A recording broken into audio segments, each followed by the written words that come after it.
안녕하세요. 30대 중반의 여성으로 얼마 전 이혼을 했습니다. 결혼한 지 2년밖에 되지 않은 데다가 눈에 넣어도 아프지 않을 딸까지 있는 제가 이혼을 결심하게 된 건 순전히 남편 때문입니다. 저와 남편은 지인의 소개로 만나 1년 조금 넘게 사귀고 결혼했습니다.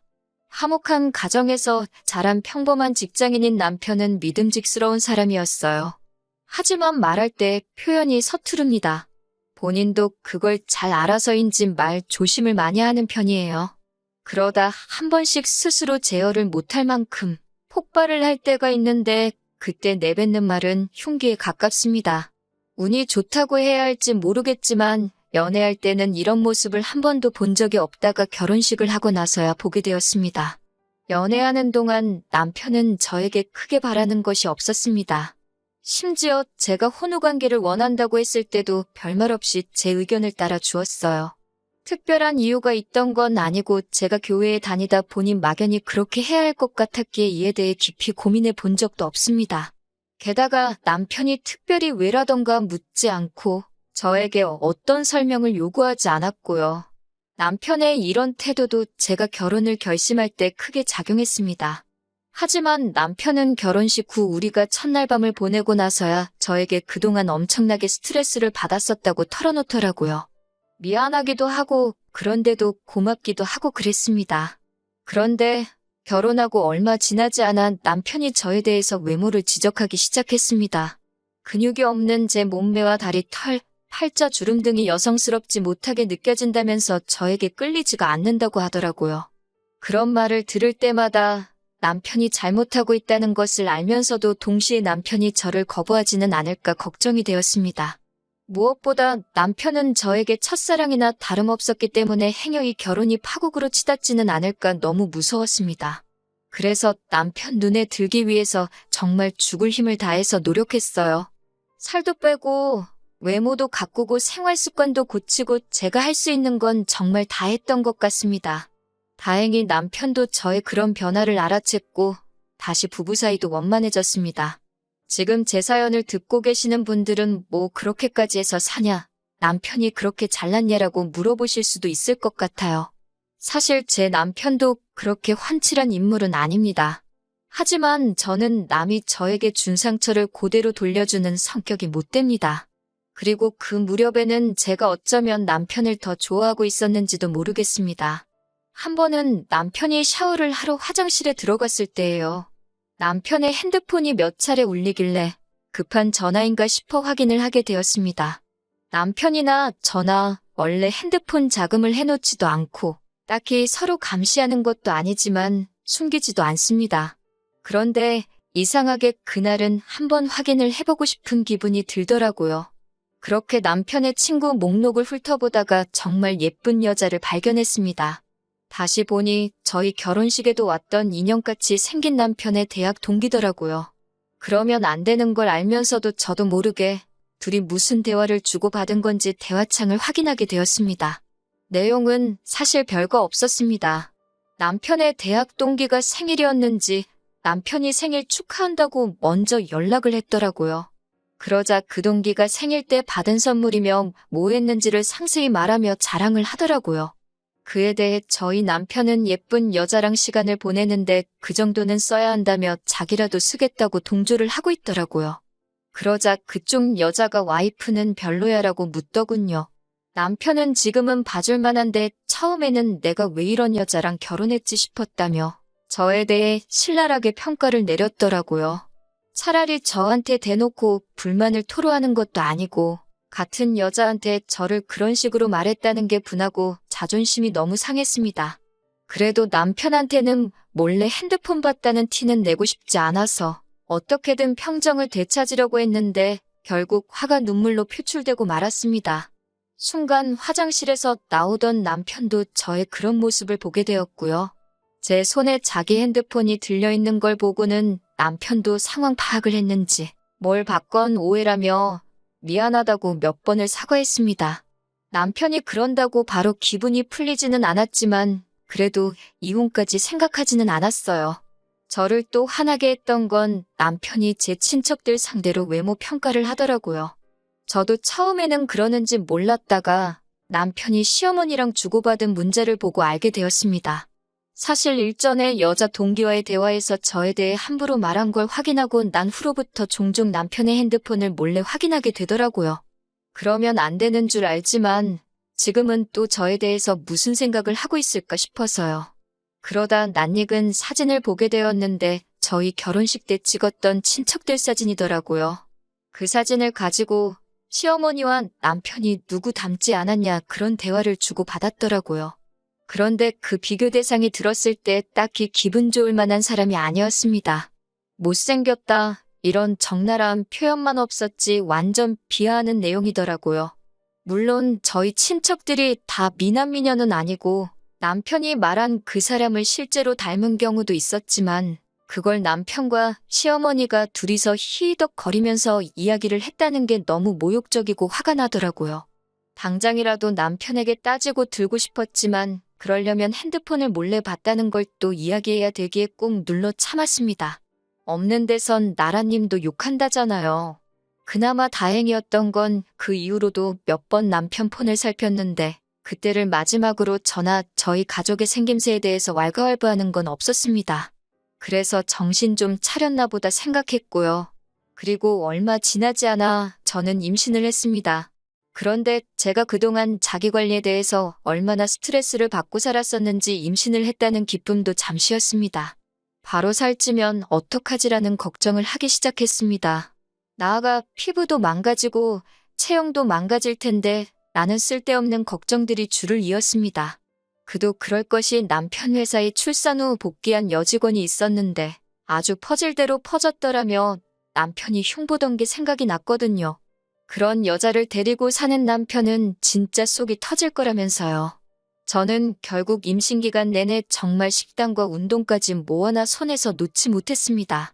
주변 사람들은 저더러 무슨 연예인이냐고 출산하자마자 어디 복귀작 찍으러 가냐며 농담을 했지만 다들 제 속사정을 몰라서 그런 거였지요. 제가 이렇게까지 노력을 하면서 남편을 놓지 않으려고 한 건 사실 친정부모님과 제가 사이가 좋지 않았기 때문입니다. 이혼을 하게 되면 제가 돌아갈 곳이 없었거든요. 친정아버지는 늘 밖으로 도는 분이셨습니다. 여자 문제로 늘 친정어머니를 힘들게 하셨어요. 그럼에도 불구하고 친정아버지가 경제권을 전부 쥐고 계셨기 때문에 친정어머니는 이혼을 꿈도 꾸지 못하셨습니다. 어떻게든 자식 잘 키워보겠다고 화병이 생기도록 참고 사셨습니다. 저도 그런 친정어머니의 희생을 잘 알고 있었기 때문에 늘 감사하는 마음으로 살았고요. 하지만 그나마도 친정어머니의 기대를 한몸에 봤던 언니가 친정부모님 마음에 안 드는 남자와 결혼을 하면서 그 불똥이 저에게 튀었습니다. 친정어머니는 그 이후로 이유가 어찌됐거든 조금이라도 기분이 나쁘면 저에게 화를 내고 상처를 주셨습니다.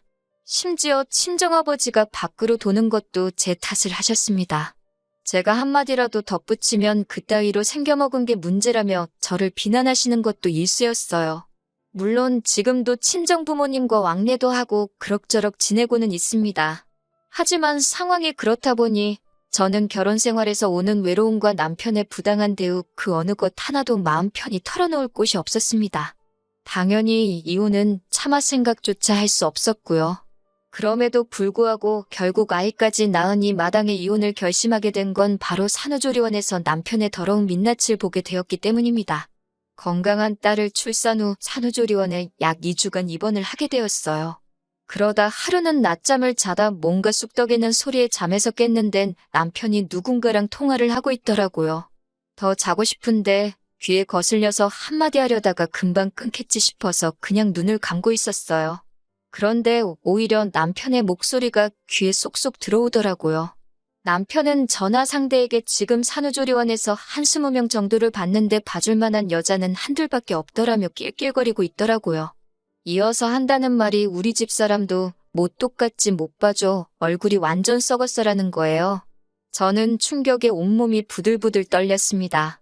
제가 지금 괜히 이렇게 된 게 아니고 자기 딸 낳느라 고생해서 이런 건데 남한테 저를 그런 식으로 묘사할 거라고는 상상도 못했으니까요.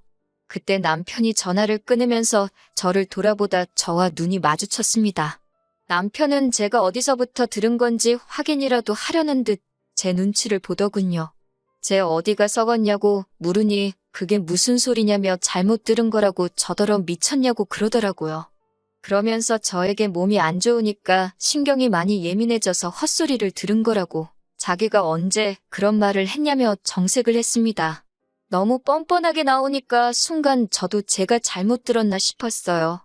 하지만 저는 정상이었습니다. 며칠 뒤 산후조리원을 나와 집으로 오게 되었습니다. 친정어머니가 와서 도와주신다고 했지만 그게 더 불편할 것 같아서 괜찮다고 말씀드렸어요. 그렇게 하루에 몇 시간씩 와주시는 이모님을 부르고 집에서 아기를 돌보기 시작했습니다. 그리고 며칠 뒤 남편이 회식에 있다더니 술에 잔뜩 취해서 집에 들어왔어요. 그러더니 남편은 자는 아기를 붙들고는 이렇게 생겨서 앞으로 어떻게 사냐며 엉엉 우는 거예요.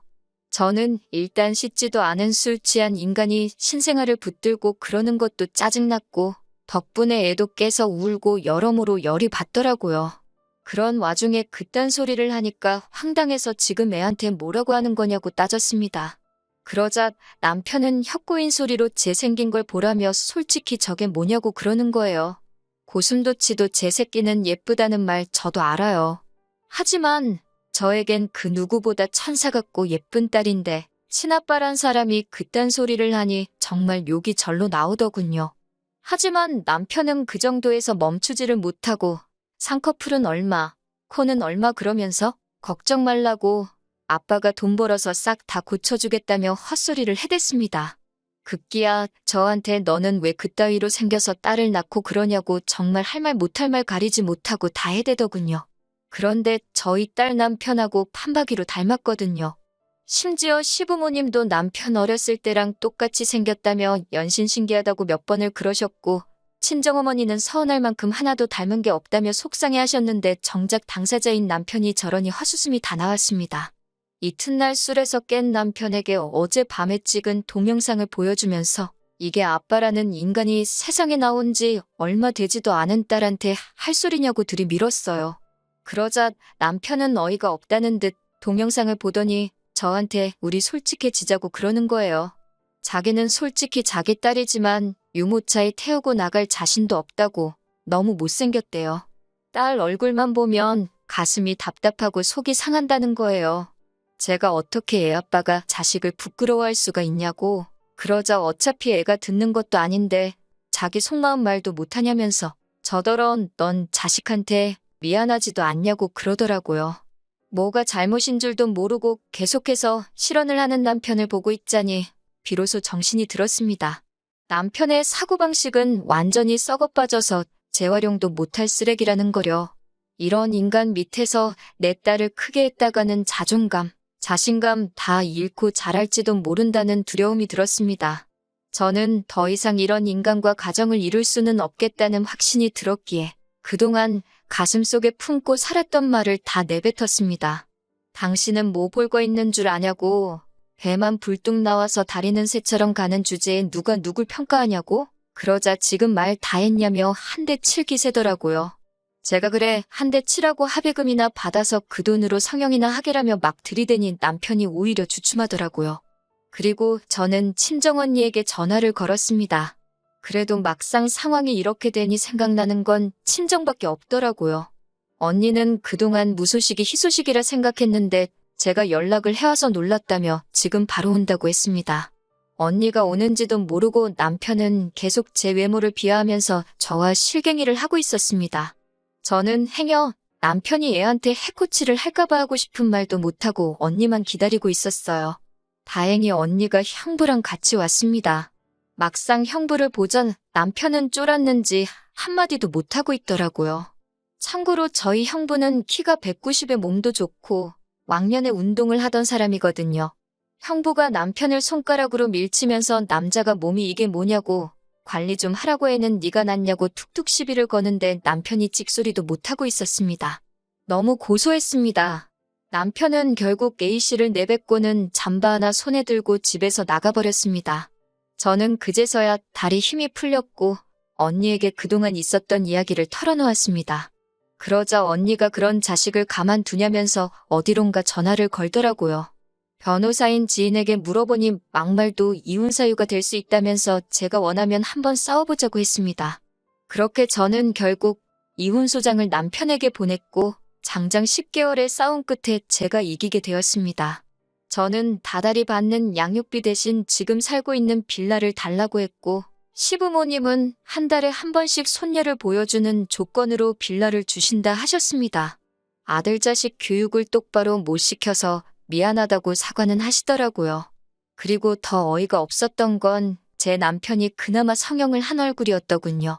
어쩐지 친구도 한 명도 없고 과거 사진도 안 보여주더라니 그제서야 납득이 되었습니다. 차라리 처음부터 남편이 자기가 왜 외모에 집착하는지 저에게 말해주었더라면 저희 관계는 달랐을까요? 이혼 후 저에게는 많은 변화가 있었습니다. 이혼 소송이 시작되면서 저는 정신과 치료를 받았고 그 덕분에 친정어머니와의 관계에도 변화가 생겼습니다. 또 늦게나마 친정어머니도 친정아버지와 이혼을 하셨어요. 그 이후로는 지금은 저와 함께 살고 계십니다. 제가 친정언니가 운영하는 회사로 출근을 하면 손녀를 돌봐주고 계세요. 이렇게 다들 각자의 방법으로 자유를 찾고 치유가 되어가고 있습니다. 시부모님의 말씀에 의하면 남편은 지금 이혼을 후회하고 있다고 하지만 딱히 신뢰는 가지 않습니다. 아마 더 멋져진 제 모습을 보고 후회하는 거겠지요. 다음에 저에게 또 사랑할 수 있는 기회가 있다면 그때는 정말 제 외모가 아닌 내면을 봐주는 사람이었으면 좋겠네요.